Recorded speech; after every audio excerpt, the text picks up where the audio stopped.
Hello students, welcome back to my channel. आज मैं linear algebra का लीनियर ट्रांसफॉर्मेशन टॉपिक का लेक्चर्स को कंटिन्यू करते हुए नेक्स्ट कुछ थ्योरेटिकल क्वेश्चंस डिस्कस करूँगी। देखिए क्वेश्चन क्या है। Let F be a field of complex number and let T be a function from R3 onto R3 defined by T A1 A2 A3 equal to A1 minus A2 plus 2 A3 comma 2 A1 plus A2 minus A3 comma minus A1 minus 2 A2 verify that T is linear transformation। सबसे पहले हमें क्या करना है, इसको verify करना है कि ये क्या है, एक लीनियर ट्रांसफॉर्मेशन है। उसके बाद क्या कर रहा है, describe null space. Null space को भी हमें डिस्क्राइब करना है। तो सबसे पहले लीनियर ट्रांसफॉर्मेशन होने के लिए हमें क्या करना होता है, लीनियर ट्रांसफॉर्मेशन होने के लिए transformation of a alpha plus B beta equal to क्या शो करना होता है, a T alpha plus b T beta. ठीक, ये हमें शो करना होता है। तो सबसे पहले हम क्या करें, A alpha plus B beta find out कर लें। तो देखिए यहाँ पे हमने क्या लिखा, A alpha plus B beta. तो ए स्केलर है, इसको एज इट इज़ लिखा, अल्फ़ा की value alpha 1 plus alpha 2 comma alpha 2 को A1 comma A2 comma A3 और प्लस बी बीटा की वैल्यू हमने क्या लिया, B1 B2 B3। ठीक, अब ये जो स्केलर है इसको सारे एलिमेंट्स के साथ अंदर मल्टीप्लाई कर दिए। तो A1 plus A2 plus A3 plus B1 comma B2 comma B3। ठीक, अब ए अल्फ़ा प्लस बी बीटा की वैल्यू हमारे पास ये आ गया। 3 एलिमेंट हो गया, एक एलिमेंट ये, एक एलिमेंट ये, एक एलिमेंट ये। अब हम इस पर ट्रांसफॉर्मेशन लगाएंगे। तो transformation of a alpha plus B beta equal to transformation of, ये इस पूरे के ऊपर हमने ट्रांसफॉर्मेशन यहाँ लगा दिया। जब हमने ट्रांसफॉर्मेशन लगाया तो ट्रांसफॉर्मेशन लगाने के बाद फिर क्या होता है कि एक सेकेंड, ट्रांसफॉर्मेशन जब हम लगाते हैं उसके बाद क्या होता है, जो हमें ट्रांसफॉर्मेशन का स्टैंडर्ड रिजल्ट ये दिया हुआ है, इसी रिजल्ट के अकॉर्डिंग हमें इसको पुट करना होता है। तो यहाँ पे क्या दिया है, A1 यानी पहला टर्म माइनस A2 दूसरा टर्म प्लस 2A3 तीसरा टर्म। तो इसी तरह से हम लिखें तो पहला टर्म में हमारा क्या आ जाएगा, पहला टर्म में हमारा होगा यहाँ से यहाँ तक पहला टर्म हो जाएगा ए के प्लेस पे, A1 के प्लेस पे, और ये वाला जो होगा ये A2 के प्लेस पे होगा, और ये वाला जो इतना टर्म होगा वो A3 के प्लेस पे होगा। तो यानी A1 plus B1 minus A2 plus B2 और प्लस 2A3 प्लस B3। पहला ये वाला टर्म हमारा कंप्लीट हो गया। उसके बाद दूसरा क्या है, 2A1 plus A2 plus minus A3। तो 2A1 इसको 2 टाइम्स लिया, फिर उसके बाद क्या किया, 2A1 एक सेकेंड, ये तो 2A ये वाला यहाँ से 2A1 प्लस B1 और प्लस फिर क्या है A2 तो A2 दूसरा वाला टर्म ले लिया, A2 प्लस B2 और माइनस A3 के प्लेस पे क्या है, minus A3 plus B3 comma, अब फिर क्या हो जाएगा, तीसरा नंबर क्या है, माइनस A1 माइनस 2A2। तो A1 के प्लेस पे ये लिख दिया माइनस A1 प्लस B1 और माइनस 2A2, तो माइनस 2A2 प्लस B2। ठीक, अब हम क्या करेंगे कि इस ये वाले टर्म में एक सेकेंड, यहाँ से यहाँ तक में A, इसमें यहाँ से ये जो ट्रांसफॉर्मेशन यहाँ से यहाँ तक हमने लिखा है, इसमें A वाले टर्म A लिया और यहाँ A1 हो गया, यहाँ माइनस A2 हो गया, यहाँ माइनस A3 होगा। तो A कॉमन लिया तो यहाँ A1 बचा माइनस A2 और प्लस 2A3 और प्लस B वाला लिखा तो B हमने कॉमन लिया तो यहाँ B1 यहाँ B2 और यहाँ प्लस 2B3। तो पहला टर्म हमारा कंप्लीट हो गया, a T alpha plus b T beta के टर्म में हमने लिखा। अब दूसरे पे आते हैं, दूसरे में भी ऐसे ही करेंगे, स्केलर ए को बाहर निकालेंगे, ठीक है, और ए स्केलर वाले सारे टर्म को लिखेंगे। तो देखिए यहाँ पे ए हमने बाहर निकाला तो यहाँ क्या बचा, 2A1 प्लस A2 और माइनस A3, तो 2A कॉमन लिए 2A1 plus A2 minus A3।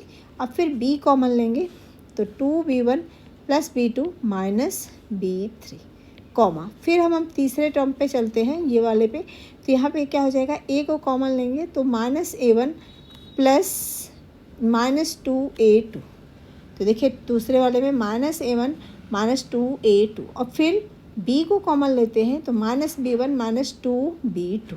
ठीक, अब यहाँ से हम क्या करेंगे, A का टर्म एक ये है, एक ये है और एक ये है, इन तीनों टर्म में से A को कॉमन लेकर के उसके जो कोफिशिएंट्स हैं उनको कॉमन लगाकर लिख देंगे।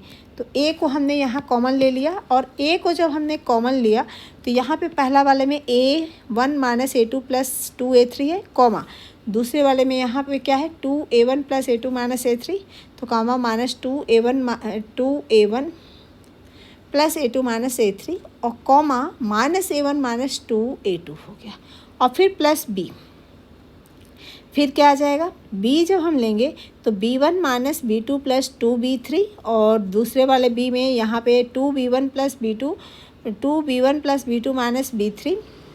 ठीक, और फिर तीसरे टर्म में B3 का टर्म क्या है, minus B1 minus 2B3।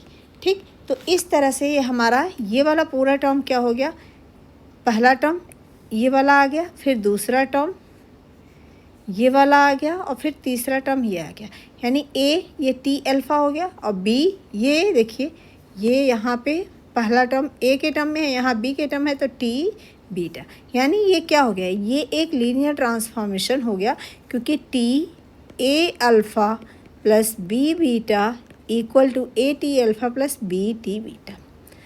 Now by definition of null space, nullity of T की डिफिनीशन क्या है, nullity of T equal to alpha belong to R cube such that T alpha, जब हम उस पर ट्रांसफॉर्मेशन लगाते हैं तो उस एलिमेंट में जब हम ट्रांसफॉर्मेशन लगाते हैं तो हमें क्या मिलता है, जीरो वेक्टर, यानी transformation of alpha equal to 0,0,0, यानी alpha equal to alpha 1 alpha 2 alpha 3 dash belong to R cube. ठीक है, अब यहाँ से transformation of alpha equal to T alpha 1 alpha 2 alpha 3, और ये किसके इक्वल है, 0 के इक्वल है, यानी अल्फ़ा 1 की वैल्यू क्या है, यही तो है यहाँ से यहाँ तक, तो A1 minus A2 plus A3 equal to 0। Alpha 2 की वैल्यू क्या है, ये वाला टर्म हमारा है, तो इस टर्म को इक्वल टू 0 हो जाएगा, और तीसरा टर्म क्या है, A1 minus 2A2 equal to 0।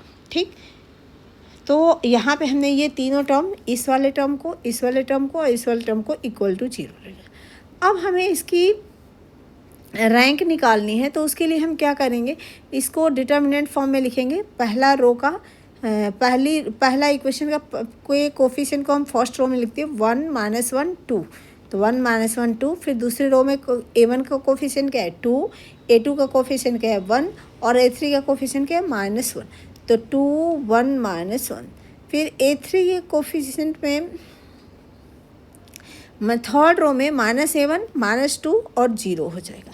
अब देखिए इस 1 की हेल्प से R2 equal to R2 minus 2 R1 कर दें तो ये वाला टर्म हमारा 0 हो जाएगा, और R3 और R1 को ऐड कर दें तो ये 0 हो जाएगा, ऐड कर दिया। अब इसके बाद नेक्स्ट स्टेप में इन दोनों रो को ऐड कर दें तो ये वाला टर्म हमारा 0 हो जाएगा, तो और यहाँ -3 बच गया।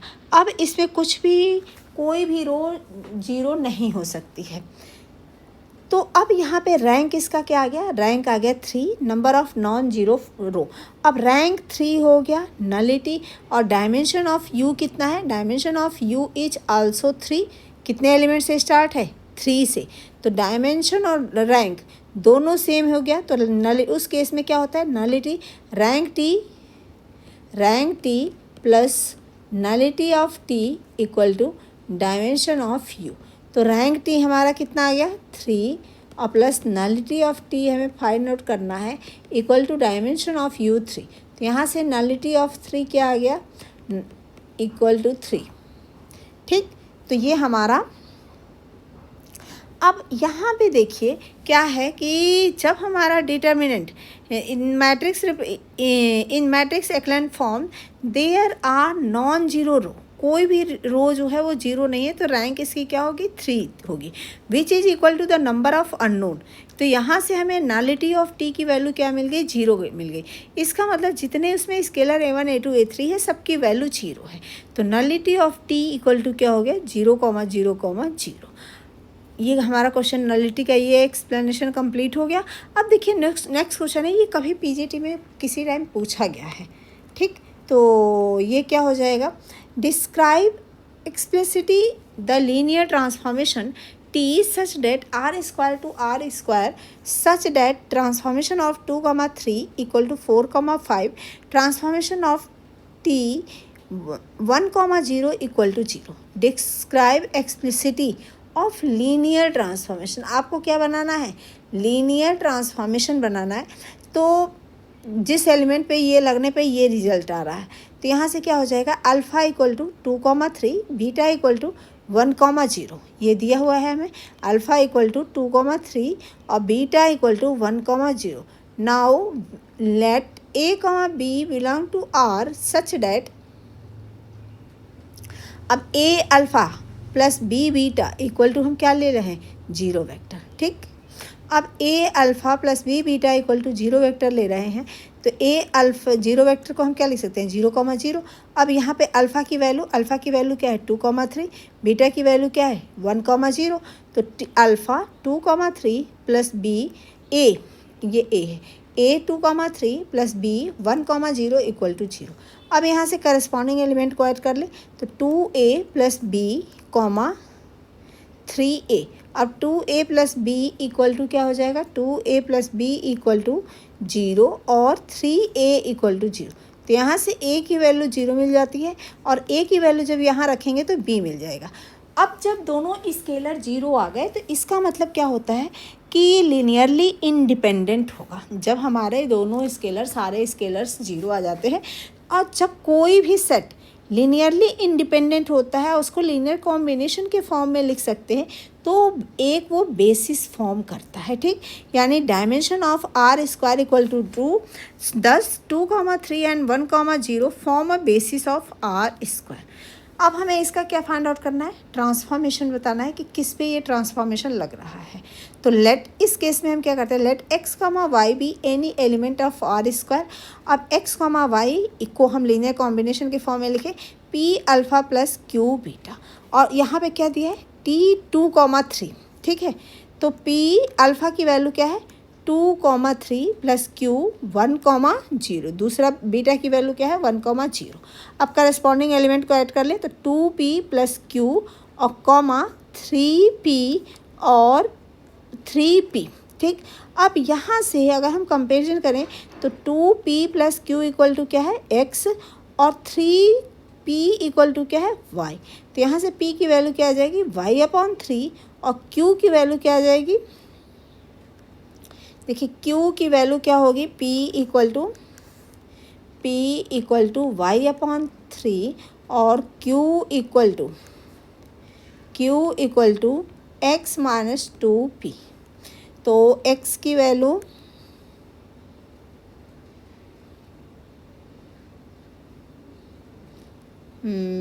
q की वैल्यू क्या है, y/3 इक्वल टू y/3 देखिए p प्लस, एक सेकेंड, p की वैल्यू आ गई y/3। अब यहाँ से q की वैल्यू फाइंड आउट करें इस वाले टर्म से, तो q इक्वल टू क्या हो जाएगा, x माइनस 2p, और p की वैल्यू क्या है, x माइनस 2/3y, ठीक। तो x माइनस 2/3y, तो यहाँ से क्या हो जाएगा, 3x माइनस 2y/3, तो 3x माइनस 2y/3 1,0। अब यहाँ पे क्या है, y/3 2,3 equal to 3x minus 2y plus 2/3 1,0। अब ट्रांसफॉर्मेशन लेंगे दोनों तरफ, तो transformation of x, y equal to transformation of y/3 2,3 plus 3x minus 2y/3 1,0, y/3 transformation of 2,3 plus 3 minus 2y transformation of x transformation of 1, 0।